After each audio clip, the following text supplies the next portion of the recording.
Imagine working for 5 long years, scrimping, saving, believing you're finally about to buy the home your kids grew up in. And then, bam, the owners raise the price by $80,000 just to squeeze more money out of you. That's what happened to my best friend. But what those greedy heirs didn't know was that I was about to turn their dream sale into a living nightmare. If you've ever wished you could deliver justice to people who think money gives them the right to crush others, hit that like button right now. Subscribe for more stories like this. And let me tell you about one of the most satisfying acts of revenge I've ever pulled off. My best friend and her husband weren't rich. They had 5 kids, a mountain of responsibility, and were barely scraping by in one of the most expensive cities around. For years, they rented this rundown 4-bedroom house. I mean, it was rough. The kitchen smelled like something had died in it, and the drains, constantly stinking. But for $400 a week back in 2004, it was the only place big enough for their family. Now, the landlord, an elderly woman, was a saint. Not only was she kind, but she froze their rent for 5 years. She even promised, when you're ready, when you've saved enough for a loan, the house is yours. That promise became their light at the end of the tunnel. Every extra dollar went into savings. No vacations. No eating out. Just sacrifice. 5 years later, they were ready. They told the old woman the good news. 2 days later, she passed away. Before anything could be put into writing, enter her 4 children, each one already wealthy beyond belief. These weren't struggling heirs trying to keep a roof over their heads. These were the kind of people who could lose $20,000 in a stock trade and not even notice. At first, they pretended to be reasonable. They told my friends, "Don't worry, the sale will go through. You'll just have to wait until probate is settled." So my friends started painting, stripping wallpaper, really investing in the idea this was their forever home. Then came the sucker punch. The bank refused their loan. Why? Because the new owners had secretly jacked up the price by $80,000. And on top of that, they were putting the house on the open market. The clock was ticking.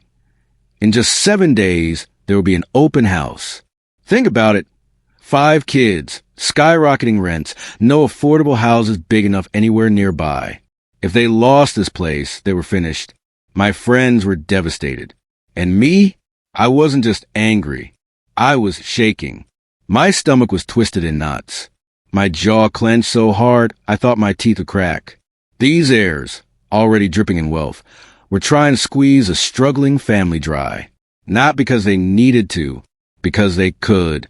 That's when I decided. If they wanted a war, I'd give them one. I started researching everything I could about property sales. What makes a buyer walk away? What turns a hot listing into a disaster? And then it hit me. If they wanted this house to look like $1 million, I'd make it look like a haunted shack sitting in the middle of chaos. But the trick was to do it without making my friends look like bad tenants. Every move had to be subtle, plausible, untraceable. We dragged every piece of furniture off the walls, added extra chairs, random ornaments. My biker friends loaned me some motorcycle memorabilia, posters, helmets, jackets. We plastered them everywhere. Instead of spacious family home, the place screamed cluttered man cave. Cabbage. Ever boiled a whole head of cabbage? That sour, rotting stink clings to everything. We had it simmering on the stove for hours. At the doors, we sprayed ammonia. It smelled like every cat in the city had decided to mark their territory. And for the grand finale, we cracked 24 rotten eggs and poured them down the drains. That's right, instant sewer gas. Anyone stepping inside wouldn't think dream home. They'd think biohazard. With permission, we dumped a moldy, sagging couch in a neighbor's yard right across the street. Instant bad neighborhood vibes. But we didn't stop there. We rallied every friend with a loud, sputtering car. On open house day, they circled the block like vultures, engines growling. It looked like rush hour on a sleepy suburban street. Then came the piece de resistance, the rugby club. Big, intimidating guys. Leather jackets. Motorcycles. We set up a barbecue next door. Free food, cheap beer, rough laughter echoing down the street. To an outsider, it looked like this was a neighborhood. Loud, rowdy, chaotic. When the big day arrived, curious buyers came streaming in and left almost as quickly. Some barely crossed the threshold before wrinkling their noses and bolting. I remember one woman sitting in her car across the street. She just watched the party unfold. She never even got out. The one brave guy who stayed long enough to ask questions, he struck up a conversation with someone leaving the barbecue. My helpful friend casually mentioned the constant after-parties, the endless traffic, the tree roots blocking drains, the smell of sewage. That poor guy didn't even finish his tour. By the end of the day, my friends were the only ones to put in an offer, not the full inflated price, but still more than they planned. They scraped together every resource, signed the papers, and slapped down the deposit. And here's the kicker. The very next day, the brave buyer tried to swoop in with an offer $30,000 higher. But too late.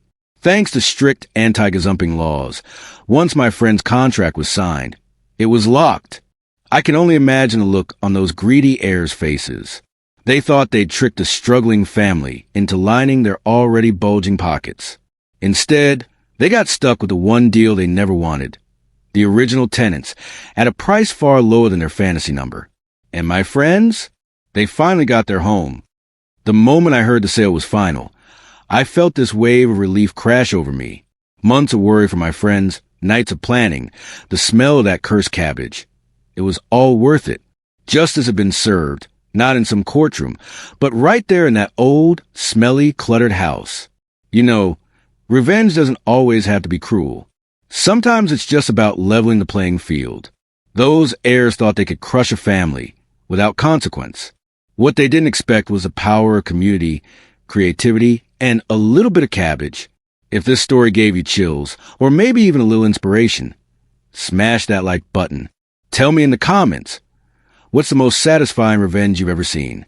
And of course, subscribe for more stories that prove karma always finds a way.